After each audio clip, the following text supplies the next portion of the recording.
One of the things I love most about what we get to do here is that our symposiums are sort of ongoing conversations. And if you've ever been to academic conferences, it's talk A, and then talk B, and then talk C. And they don't really talk to each other much. They're just discrete talks. We try to create an ongoing conversation for 2.5 days, and you're about to see it done at its very best with my friend Geoffrey Wawro. But to set the table for just a second, I wanted to ask this question, legacy. So last night we learned that Roosevelt was comfortable with power, that he changed the nature of the presidency and the United States government, that he was comfortable with America's place in the world. In fact, he wanted to thrust ourselves right into the center of world events and did so very well.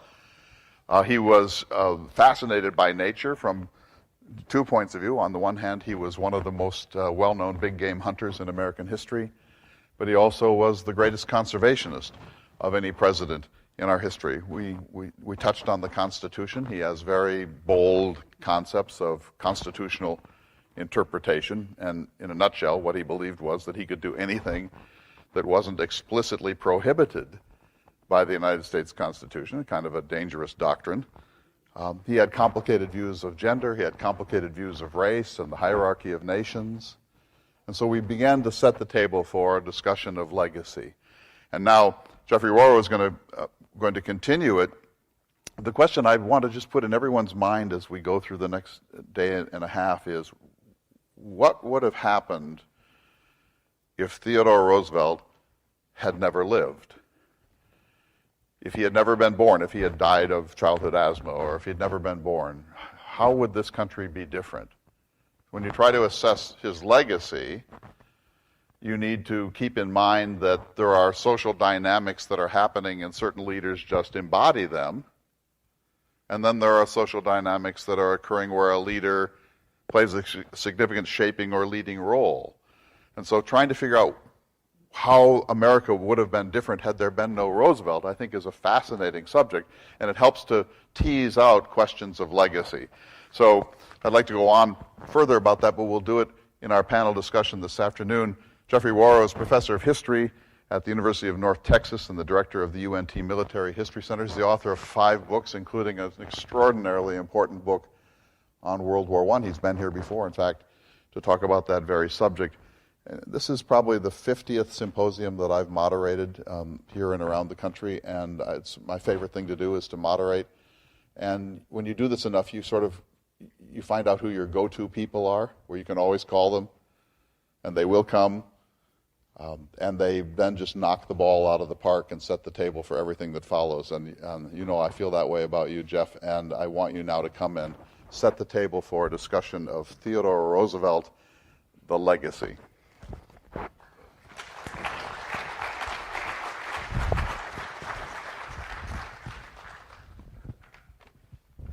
Thank you. 6 books. Sorry. Well, thank you for having me here today, and it's a tribute to Teddy that the minute I got out of the car and started walking toward May Hall, the skies cleared, the rain dissipated, and the sun came out, and I feel like his presence is with us today. Clay asked me to speak about Theodore Roosevelt and the American century.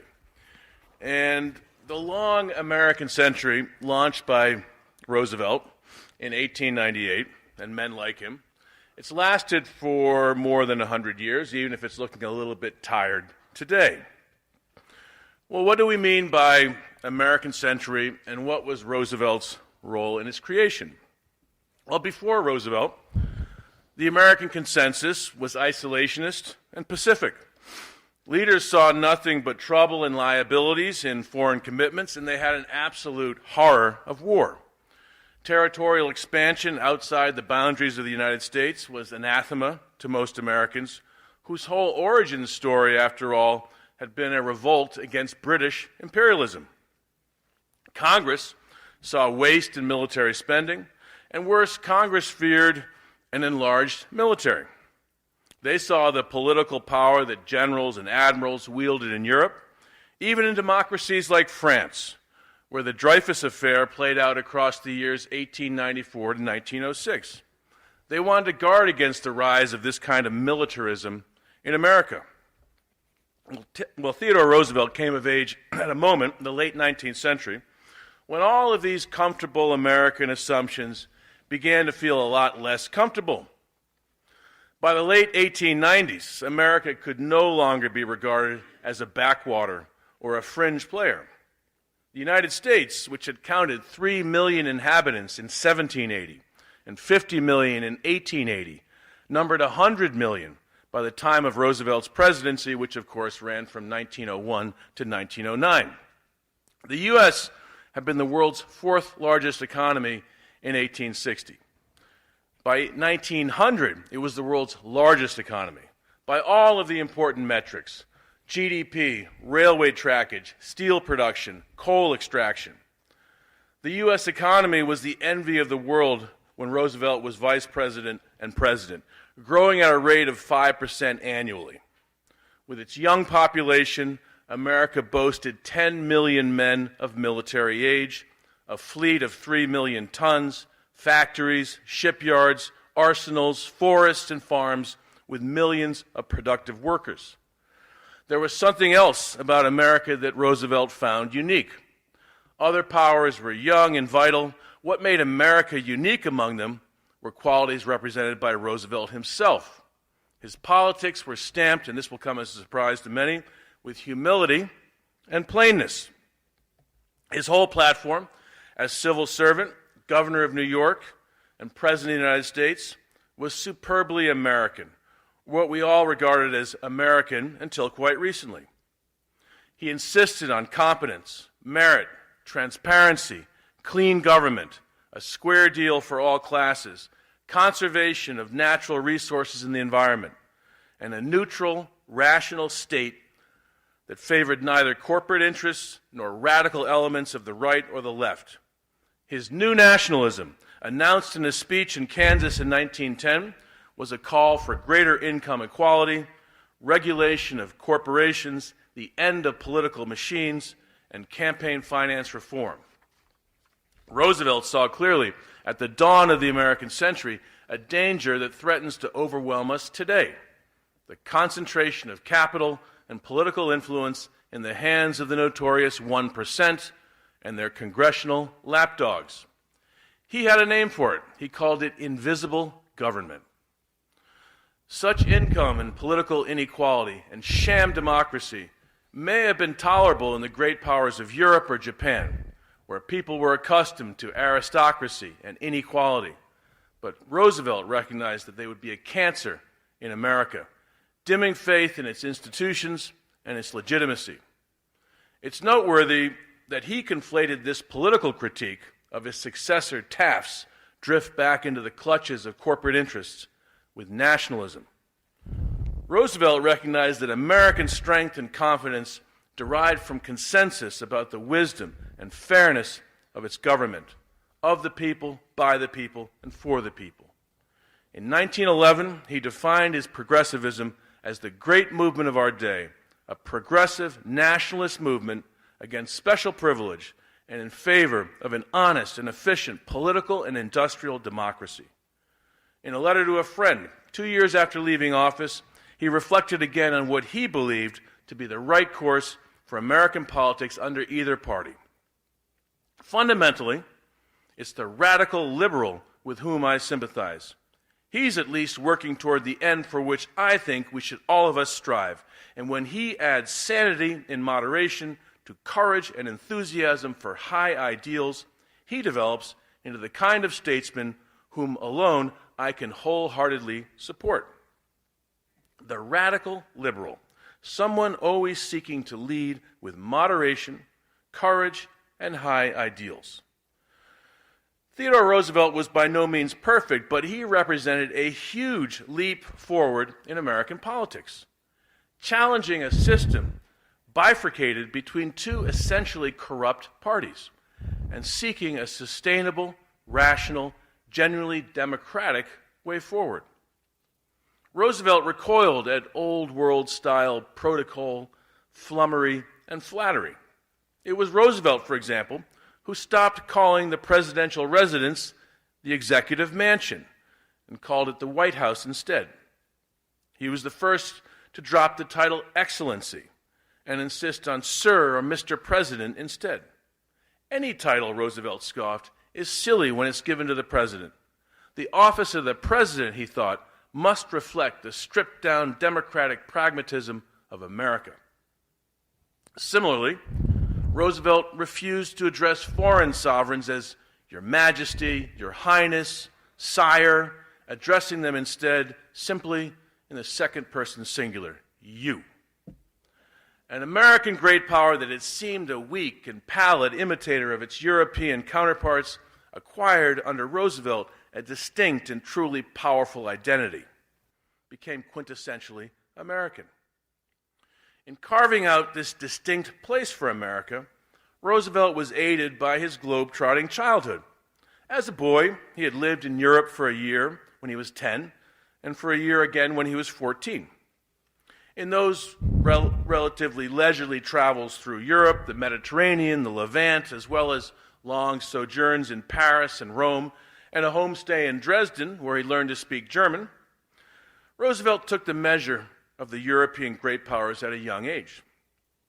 After both of his marriages, he honeymooned in Europe, and he married his second wife, Edith, in London. His best man was the future UK ambassador to the United States, Cecil Spring Rice. So Roosevelt arrived in the White House with a better knowledge and feel for the world than arguably any of his predecessors, with the possible exception of James Monroe or John Adams. And yet the disconnect between American power and reach at the dawn of the American century was striking. Roosevelt, as Assistant Secretary of the Navy in 1897, noticed it and railed against it. A rich nation that is slothful, timid, or unwieldy is an easy prey for any people which still retains the soldierly virtues, he told the Naval War College. All the great masterful races have been fighting races, and the minute that a race loses the hard fighting virtues, then no matter what else they retain, no matter how skilled they are in commerce and finance and science or art, they've lost their right to stand as equal of the rest. Well, those were clearly fighting words. Roosevelt saw great danger for American interests in the so-called new imperialism that was reshaping the world at the turn of the century. The new imperialism refers to the aggressive, desperate hunt for colonies, resource areas, and spheres of influence by the great powers in the late 19th, early 20th century. It was new because the old imperialism of Columbus and the other great navigators of the early modern period had been driven by more basic considerations: gold, silver, land, prestige. Well, the new imperialism was driven by these same considerations, but also some new ones, some quite modern ones, chief among them the perceived need for new markets to enrich stagnating industries beset with overproduction and frequent recessions. Also a need for industrial raw materials, the rubber of Indochina, the oil of the Middle East, the cotton of India, and so on. Also a need to cope with demographic explosion. Europe's population rose from 270 million people in 1850 to 450 million people in 1910, which made it 1/5 of the world's population, the highest it has ever been before or since. Japan's population nearly doubled in this period, from 30 million to 55 million. For the Europeans and for the Japanese, this overcrowding created real problems, among them a brain drain. In the late 19th and early 20th century, 50 million young Europeans left Europe to find a new life and new opportunities in places like the US, Canada, or Argentina. The powers worried about this loss of national resources. Britain, France, Germany, Russia, Austria, Italy, they all looked to create overseas empires, national homes, where the outflow of emigration could be directed. Italians to Libya, French to Algeria, Brits to South Africa, Germans to Samoa, and so on. It was hoped that able-bodied young Europeans would not emigrate to America, but would instead choose national colonies where their labor, their taxes, and their military service would not be lost to the new rival across the Atlantic. Navalism was another new factor in the new imperialism, the need to acquire ports and strategic points for big new navies. Roosevelt himself was a naval historian. He wrote a history of the War of 1812 while an undergraduate at Harvard. And he, no less than the European powers in Japan, subscribed to the thesis of his friend Admiral Alfred Thayer Mahan, who argued in his Influence of Sea Power Upon History, published in 1890, that Britain, an isolated little windswept island, had risen to become the premier power in the world by its shrewd use of sea power. Mahan coined the term, and its careful, methodical annexation in the 18th and 19th centuries of the world's key maritime choke points, places like Suez, Cape Town, Singapore, and Hong Kong. The result in Teddy Roosevelt's age was a Britannia that ruled the waves, with near absolute control of the world's seaways, as well as bases, refitting yards, coal dumps, and undersea telegraph stations in every hemisphere. Only Britain had what every other great power coveted, the ability to cruise anywhere in the world without fuel constraints. After France began work on a canal through Panama in 1881, eventually taken over and pushed to completion in 1914 by the Americans, Roosevelt worried that Britain or Germany might seize the canal, as well as naval bases and colonies in the Western Hemisphere, unless America, the world's 12th largest navy in the 1880s, got serious about competition for empire. Taken together, these ingredients of the new imperialism deeply influenced Roosevelt's worldview and his presidency. He was among the most ardent social Darwinists, men who believed that world affairs was a survival of the fittest, and that powers that weren't growing were dying. That's why in 1895, Roosevelt championed the Monroe Doctrine and pressed ardently for war with Great Britain and even an invasion of Canada if London pushed the border of British Guiana into territory claimed by American-backed Venezuela. This was why, as Assistant Secretary of the Navy in 1898, he argued so forcefully for the annexation of Hawaii and then for the war with Spain. He saw clearly that Spain was losing control of its most important colonies, Cuba, Puerto Rico, Guam, and the Philippines, and he knew that rival powers like Japan, Germany, or Britain would swoop in and take them if the United States didn't. He saw the war as necessary, as he put it, to completely free American territory from European dominion.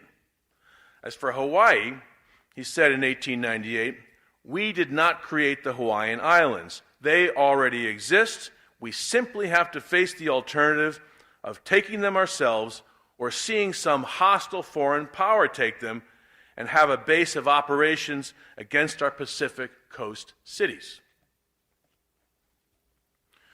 In 1905, Roosevelt made sure that the U.S. hosted the peace talks terminating the Russo-Japanese War, both to signal to the world America's new power and influence, but also to restrain Japan and Russia from encroaching further on China, which Americans viewed as a promising market and sphere of influence.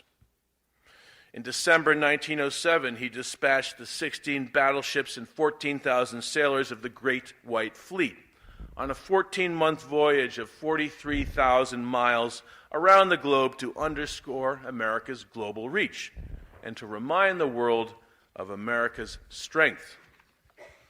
When he left office in 1909, Roosevelt left a real legacy of an empowered, aggressive, forward-leaning American republic that knew its strength and would insist on its proper weight in the world.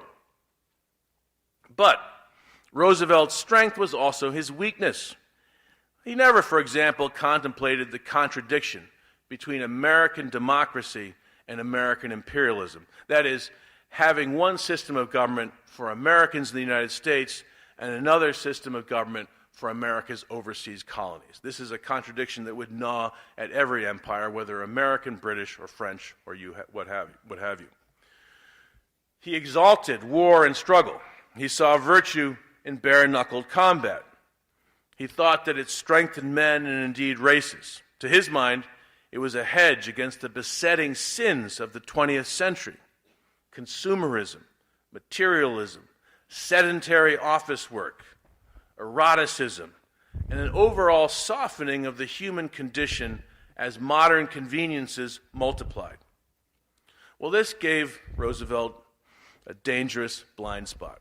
Taft, for example, followed him in office, and like many pro-business Republicans, favored the arbitration of international disputes that might otherwise be settled by war. Mandatory arbitration, of course, would be the guts of Woodrow Wilson's plan for the League of Nations.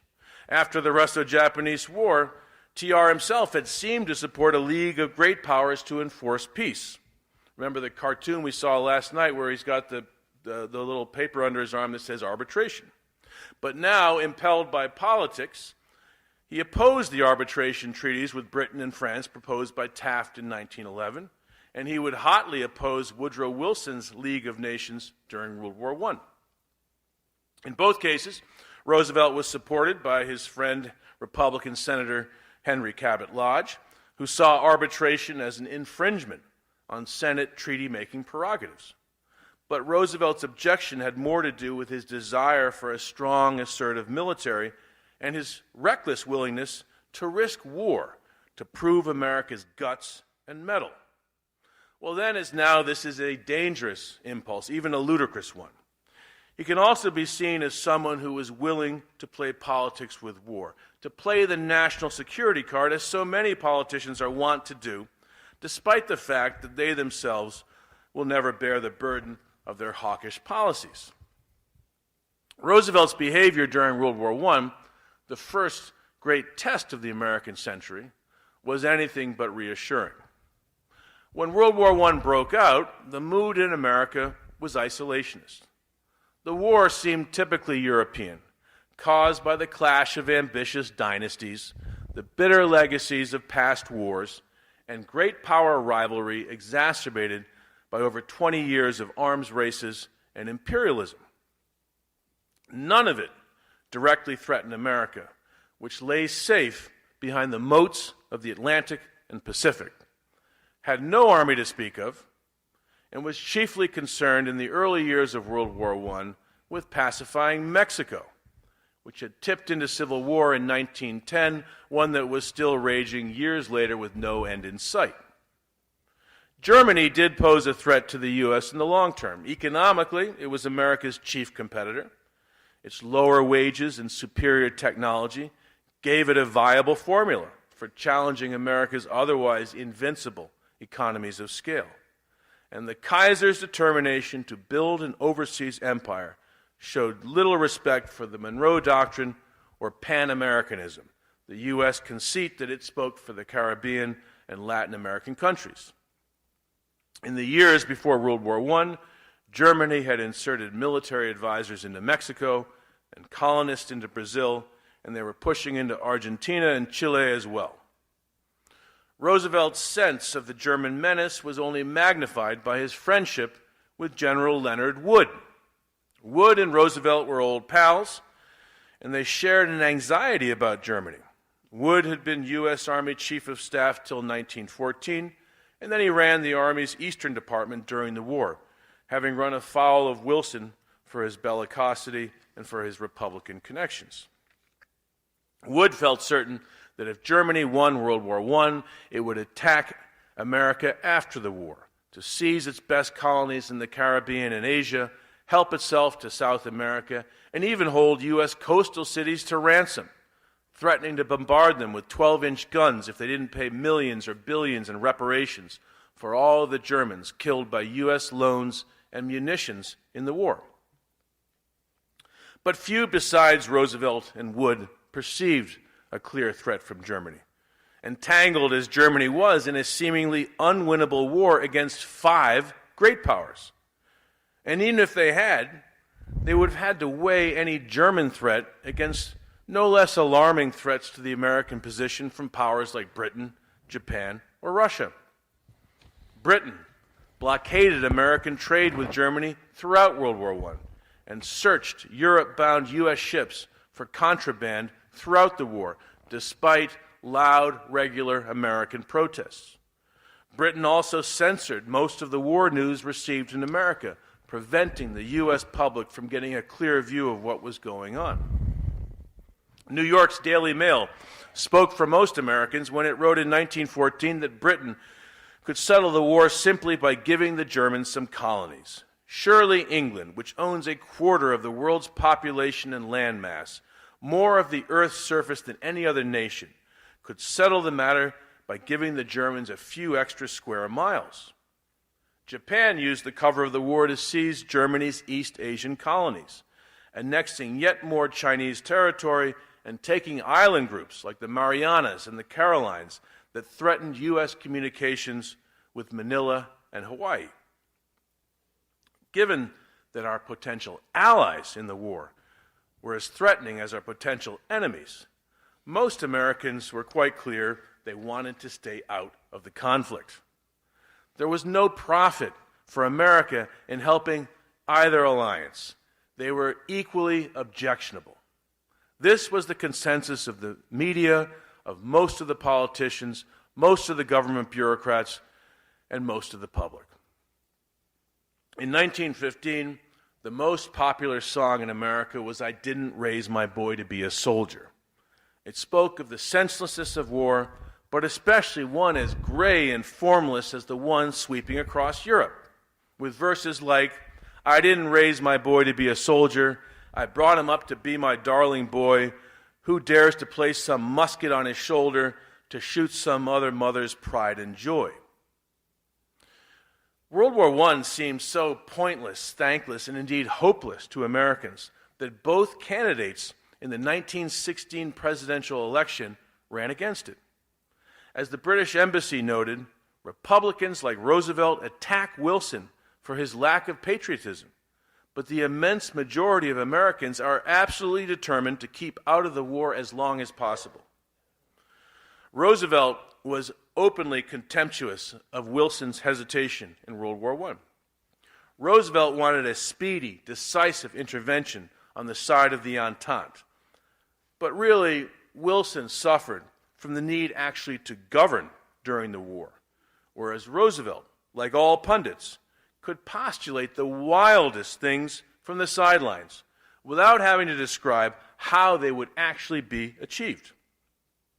That leads us to another of Roosevelt's curious blind spots. Any statesman seeking to take America to war would have to grapple with America's complex social dynamics. And America was increasingly a nation of immigrants. Yet Roosevelt, who made no secret of his contempt for non-Anglo-Saxons, resented immigrants. He seemed unable to reconcile the inflowing waves of Slavs, Jews, Italians, and others with native-born Protestant Americans. The new America with the old America. He was unprepared for the shock and the speed of the demographic change, very much akin to what we are experiencing in America today. A huge wave of immigration had transformed America in the 20 years before 1914. From a largely British and German country, 60% British, 35% German in 1860, to a much more diverse one. The black population had risen to about 9%, and the white population in 1914 was just 11% British, 20% German, 30% Italian and Hispanic, and 34% Slavic. Just look at the USA now, a European diplomat marveled in 1917. Yankees are now a minority. The new majority is America's first generation of foreign-born immigrants. Well, especially problematic for patriots like Roosevelt were the German Americans, still 20% of the population, 1 in 5, 20 million strong. They read 1,100 German-language newspapers, and they were the hardcore of the large and influential American Neutrality League, which had 3 million members in 1914. Roosevelt obviously distrusted them. He doubted their loyalty, and he spoke of their dual allegiance. German Americans wondered why Roosevelt was so interventionist, so pro-Entente, so anti-German.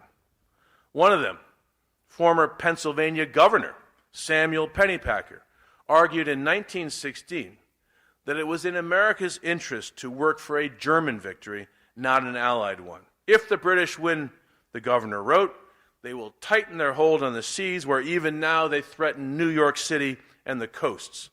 The Russians will take over Constantinople and Berlin. The Japanese, allied with Britain, will cross the Pacific. What good will any of this do for America? America's big Irish-American population was no less problematic. The 1 million Irish Americans in New York City and the 500,000 Irish Americans in Boston and the other big communities in America, they despised Great Britain for its brutal rule in Ireland. Many feared Irish riots again in the East Coast cities, as had happened during the Civil War, if the U.S. ever allied with London. 10 million Russians had recently emigrated to America. Jews, Poles, Ukrainians, Russians, Balts, and they too opposed any support for the empire of secret police, poverty, and pogroms. To them and to many Americans, war in alliance with the Tsar, to whom American banks had already advanced over $200 million for war supplies, supported bigotry, autocracy, and oppression, certainly not democracy. Roosevelt never failed to blast Wilson for his caution. Wilson, for example, told Americans in 1914 to be neutral in thought as well as in deed. But there was good reason for Wilson's hesitation. War on the side of one alliance or the other threatened to tear America apart. So why bother? Wilson read the mood of America far better than the vainglorious Roosevelt, a mood captured by a journalist in 1914 who wrote, "What did it matter to Brattleboro, Keokuk, or Walla Walla, already safe for democracy, which European power held Alsace-Lorraine, Trieste, or Belgrade?" For the historian studying American intervention in World War I, an important case study in any review of TR in the American century, there is, it must be said, a horrifying quality to almost everything that came out of Roosevelt's mouth. In some areas, he was quite correct and prescient. For example, he and Leonard Wood stood up the Plattsburgh Camp in 1915. This voluntary summer camp for young men to receive military instruction caught on, spread across the country to a dozen other camps, and was an important source of officer candidates when America stumbled into war in 1917. But Roosevelt was for war and for intervention immediately, with no regard for the bigger strategic issues, such as how would a British victory serve American interests? How would a strengthened and empowered Russian Tsar help America? How would expanded French, British, Italian, and Japanese empires benefit America?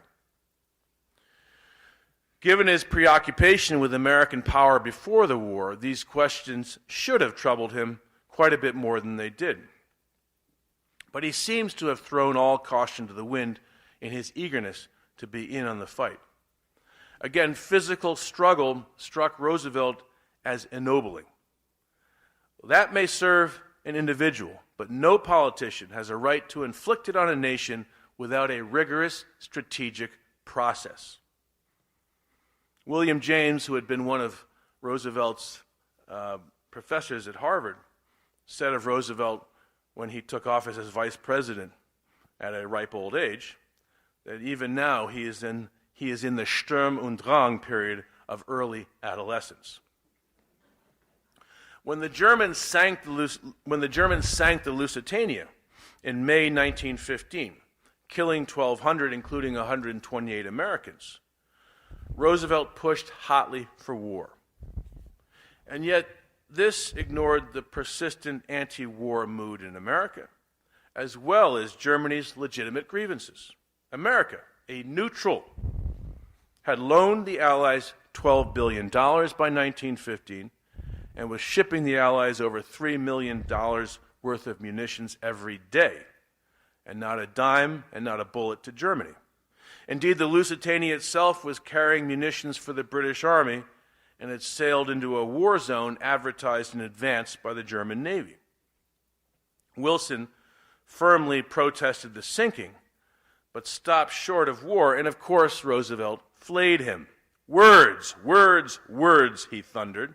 A voice and nothing more. Threats not carried out. As for shame, the 26th president said of the 28th president, he has none.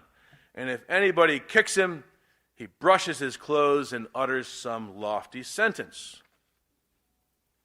Now, Roosevelt had hoped to run for the Republican nomination in 1916. But the GOP establishment, furious at Roosevelt for the damage he'd done to Taft 4 years earlier, refused to recognize his progressives except through a compromise candidate, and that was 54-year-old Supreme Court Justice Charles Evans Hughes. Both candidates, Hughes and Wilson, took a moderate line on the war. Hughes confined his attacks on Wilson to matters like the Lusitania affair, alleging that if he'd been president, the Germans would not have dared sink the ship, a very dubious proposition. Hughes also suggested that he would strike back against the British blockade and seemed to suggest that he'd insist on the right to trade and bank with Germany and the Central Powers no less than the Entente powers. Roosevelt became a poisoned chalice for Hughes in the campaign.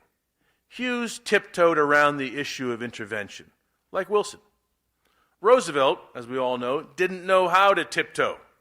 Voters were anti-war, but Roosevelt was pro-war. Roosevelt also exposed an ugly reality about the Republican nominee. Hughes was latently pro-German. Hence, Roosevelt was trotted out regularly to reassure voters that, as one analyst put it, a ballot for Mr. Hughes was not a ballot in favor of German-American propaganda. Roosevelt toured the country, holding rallies for Hughes and other Republican candidates, barking about German caste militarism, international barbarity, and threats to America's honor and national interests. Roosevelt did something we deplore in these days of Trump. He used slurs and nicknames. He called Wilson the infernal skunk in the White House, who treated elocution as a substitute for action, who lived in the realm of shadow and shame, who pursued national emasculation and wished to Chinify the country and reduce us to the impotence of Spain. At a rally in Lewiston, Maine, in August 1916, Roosevelt cried, "Wilson has lacked the courage to lead this nation in the path of high duty." But the fact was, few besides Roosevelt actually wanted to take up the high duty of saving Europe. What was the point of it all? Roosevelt had plans with Leonard Wood again to raise 4 divisions of Rough Riders to fight on the Western Front if and when America entered the war. But surely America would not be made to go to war to provide this former president with an adventure in which 4 divisions would be a negligible drop in the bucket. Germany had 220 of them.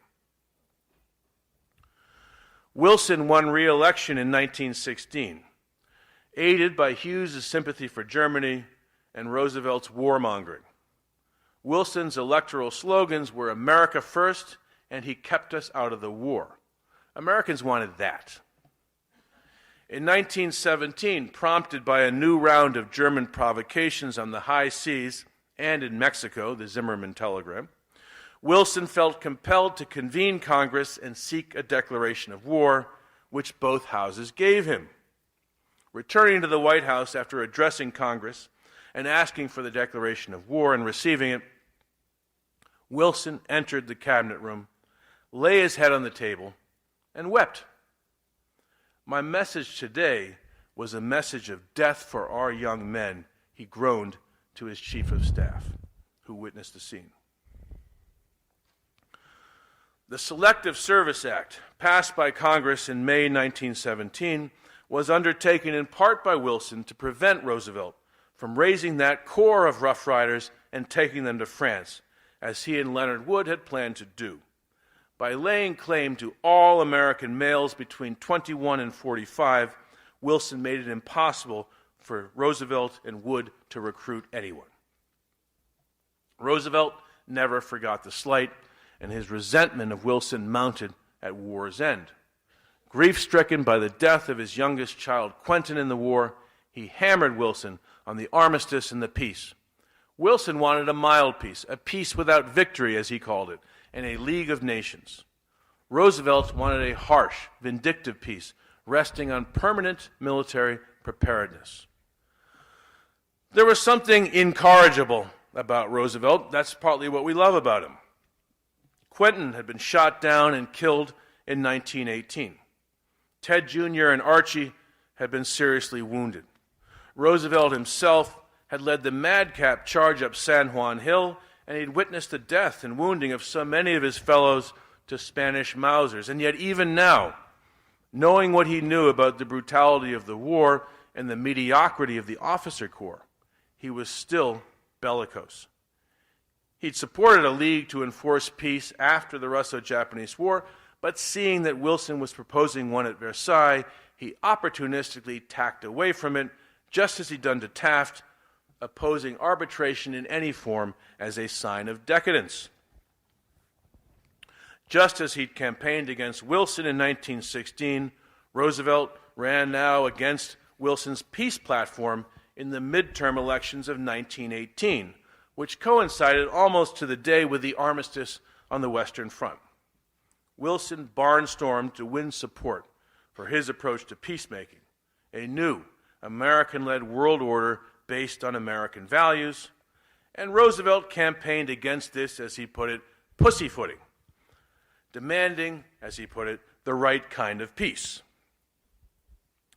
To Theodore Roosevelt, such a peace would have been even harsher than the one actually inflicted on the Germans by the British and French. He called Wilson's 14 points silly and mischievous, and he asked voters to send self-respecting Americans to Washington. We must beat Germany to her knees, he said, and we must set aside Wilson's kid gloves and his fine phrases. Well, there you have it. As Americans, we can thank Roosevelt for pushing us into the mainstream of world affairs, for insisting that we stop regarding ourselves as isolated and instead connect ourselves to the world. Roosevelt correctly saw the threat to American growth and power presented by rich, imperialist great powers that would have taken advantage of a more hesitant president, as they had in the past.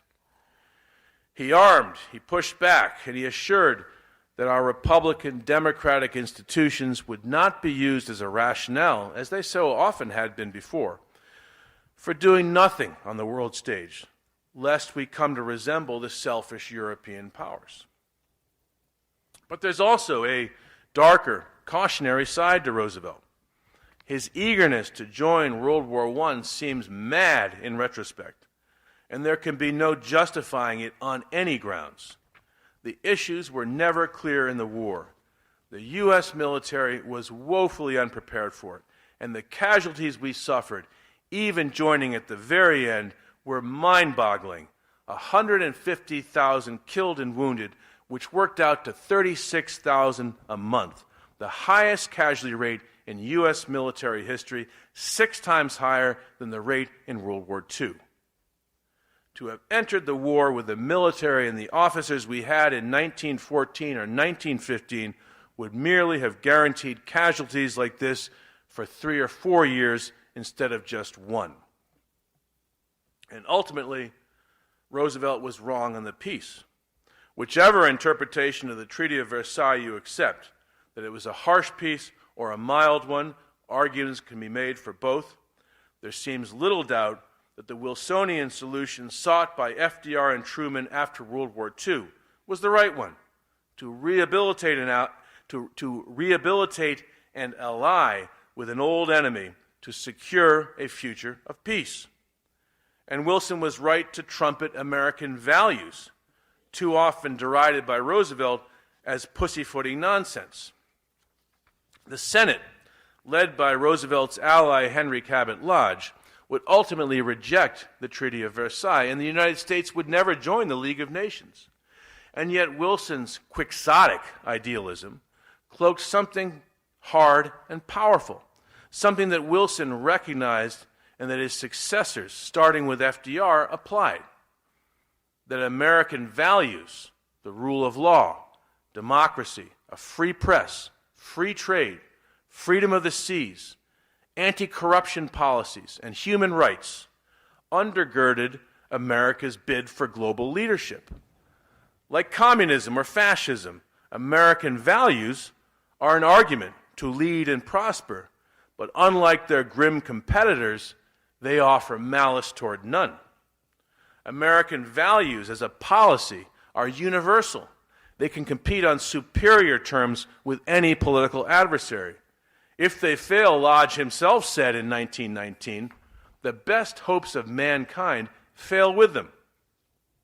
Roosevelt's error at the end of his life was to fight Wilson on this issue, to pretend that raw force was a better recipe for American power, when, in fact, our world leadership in the American century stemmed from our clean hands and our liberal values.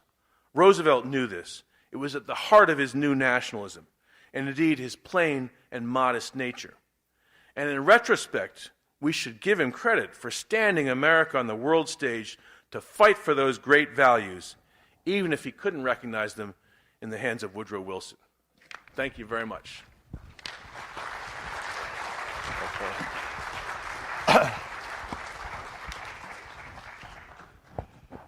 Well, that was some tough love.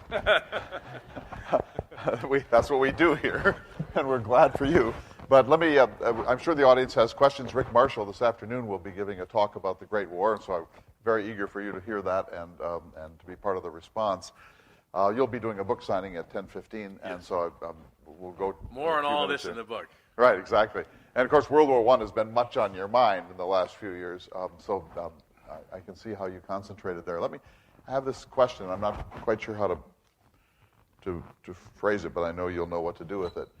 So early on, you talked about worldview. That Roosevelt had a worldview, and not every president does.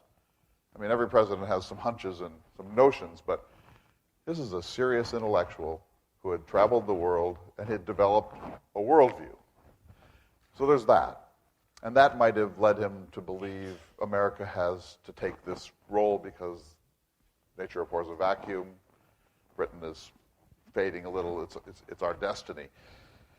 But he also was, I suppose you could say, a jingoist. He was an imperialist and at times was seen as a warmonger, and I think you've shown a little of that here. So partly that's his character or his instinctive response to things.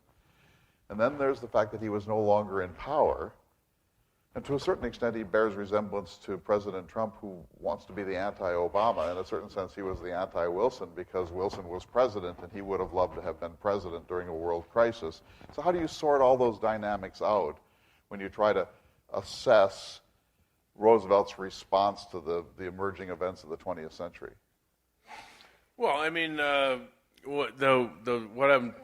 point I wanted to make today was that he combines good and bad, like as we all do, and it makes no sense to lionize him without seeing his flaws. In fact, looking at his flaws brings into sharper relief his great strengths.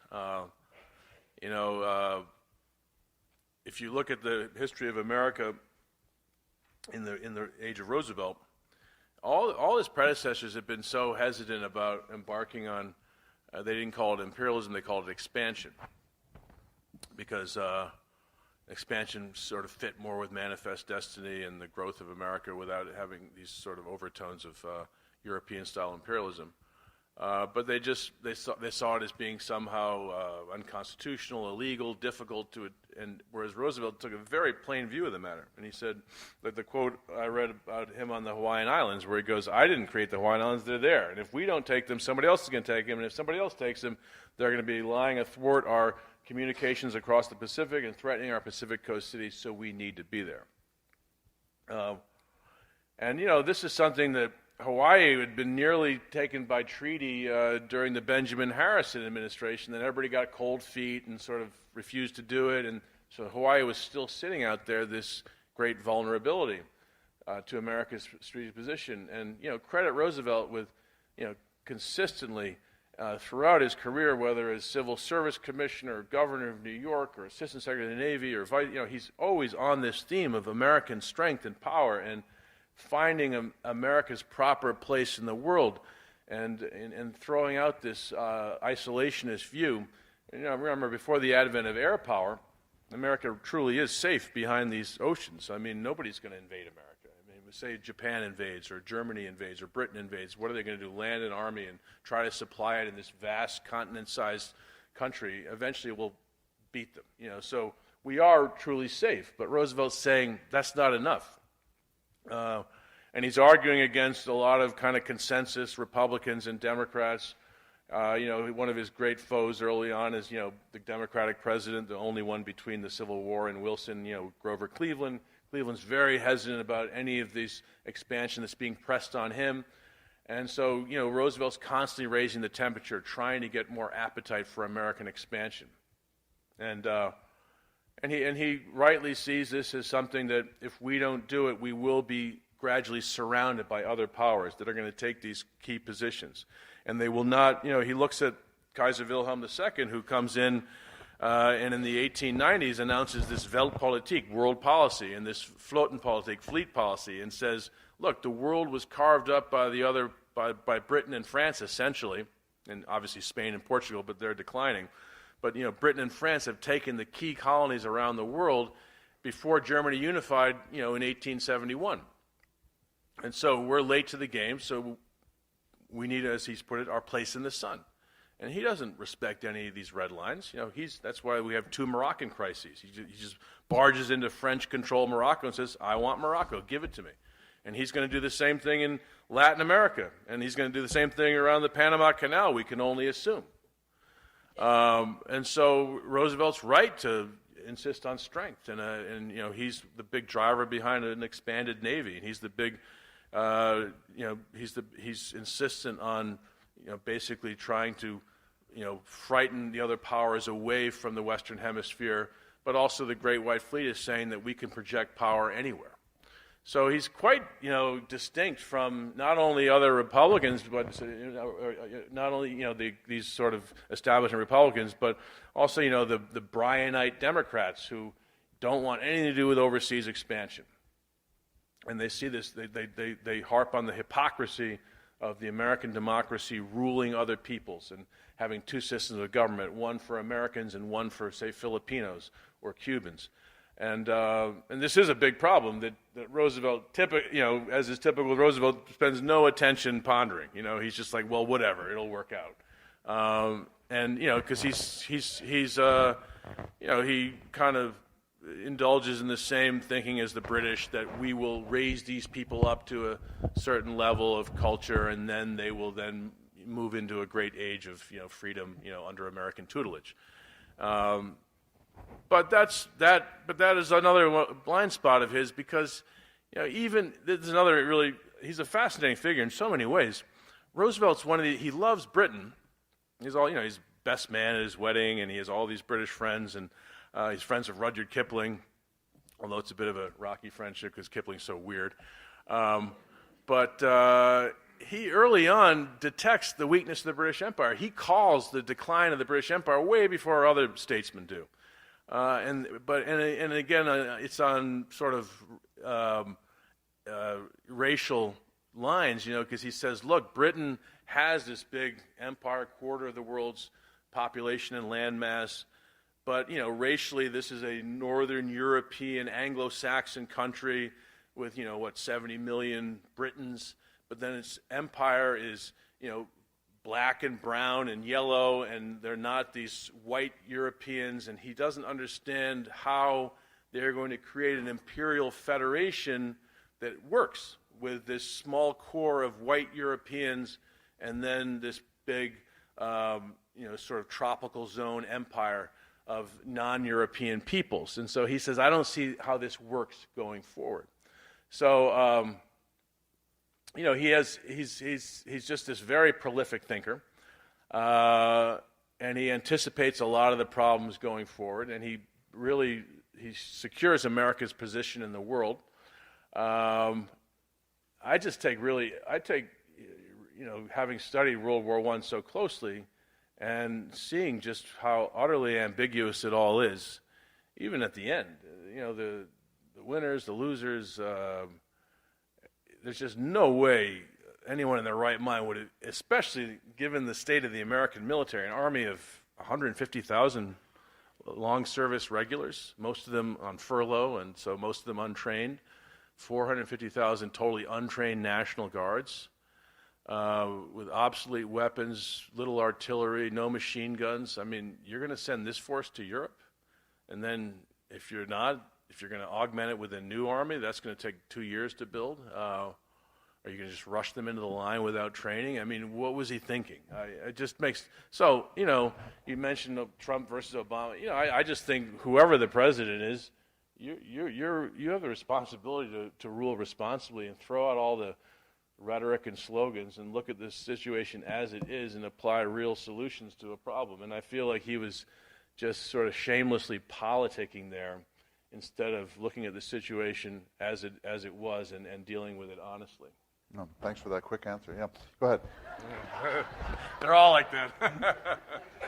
Just to repeat for our streamers, isn't the same issue of preparedness before the Spanish-American War? And so is that really a solid critique?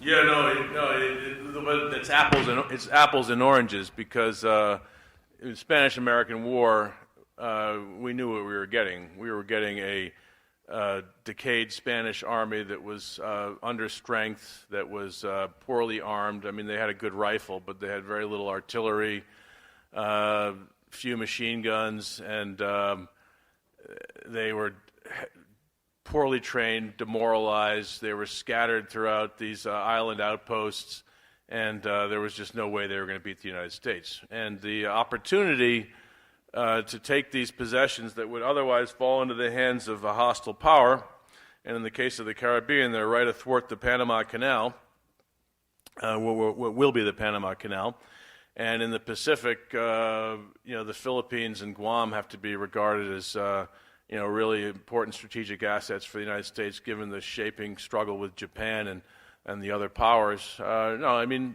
This was viewed as a cakewalk compared to World War I. In World War I, you're dealing with professional European militaries heavily endowed with heavy artillery, with field artillery, with machine guns, with years of experience in the use of these things. It's nothing like the Spanish-American War. Secretary Hay called it a splendid little war, kind of a starter war. Go ahead. So did Roosevelt, as president, fail to make decisions that would have put us in a better position when these crises came?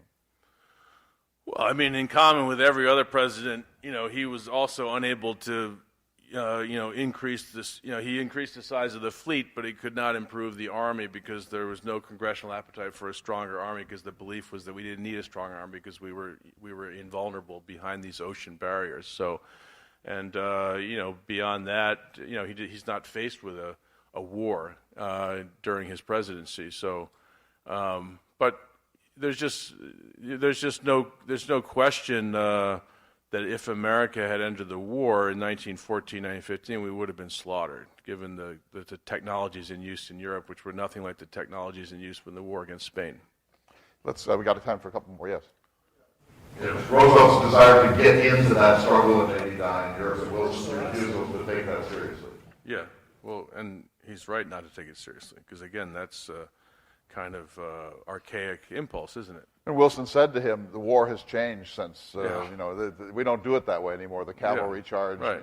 So I mean, it does. My point being that it doesn't really matter what Roosevelt wanted to do. That's his personal decision.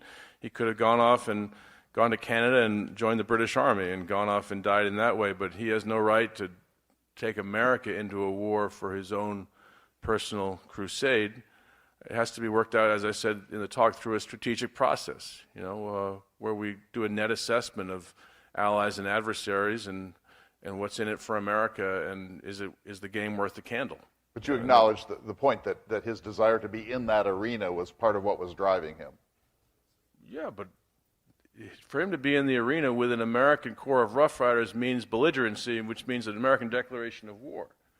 And America can't go to war because Theodore Roosevelt wants to be in the arena. America has to go to war because America should be at war. Got time for a couple more quick.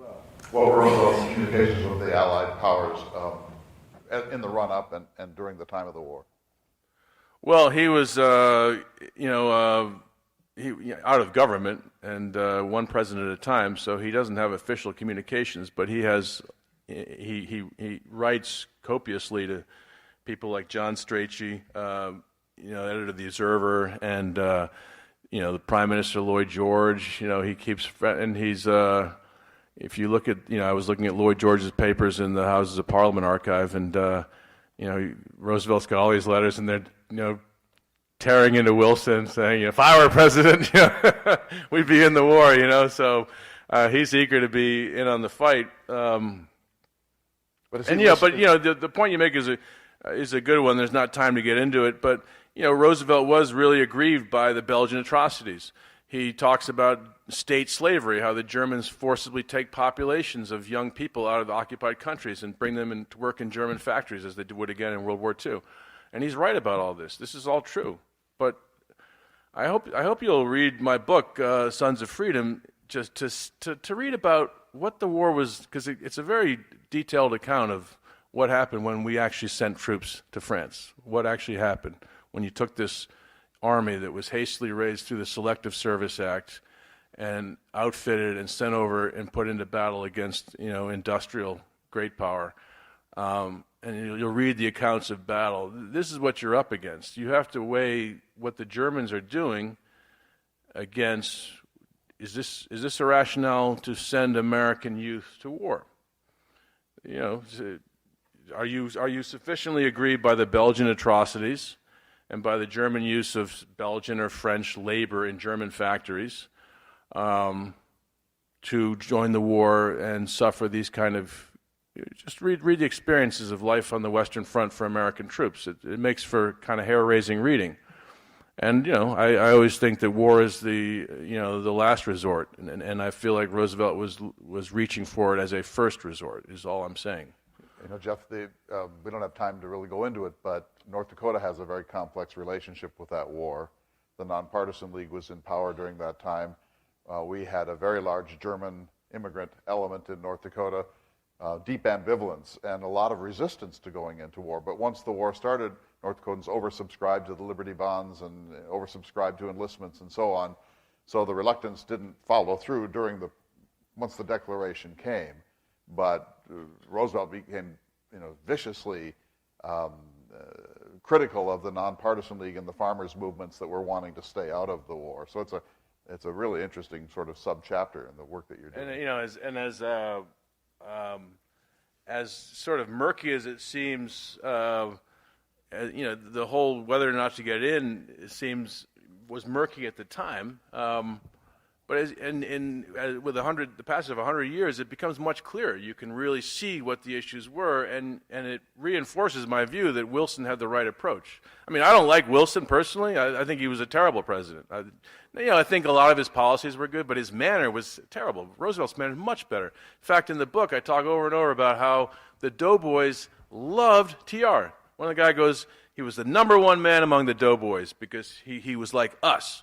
Whereas Roosevelt was this effete, sort of distant, aloof intellectual. Wilson, you mean, yeah. Yeah. Roosevelt was the number one guy among the Doughboys. The Doughboys didn't really like Woodrow Wilson. It's not that I like Wilson, prefer Wilson to Roosevelt. It's more like I think Wilson had the right approach to this vicious war that really had, as I said, no profit for America in this war. Unfortunately, we're out of time, but there will be more chances this afternoon and so on. You're going to do a book signing, but I do believe that Roosevelt called Wilson a Byzantine logothete. Whatever that means. It's a good one, but it's not even clear what he means. A Byzantine logothete. I think that's a term of abuse. I don't know. Geoffrey Wawro. Thank you very much.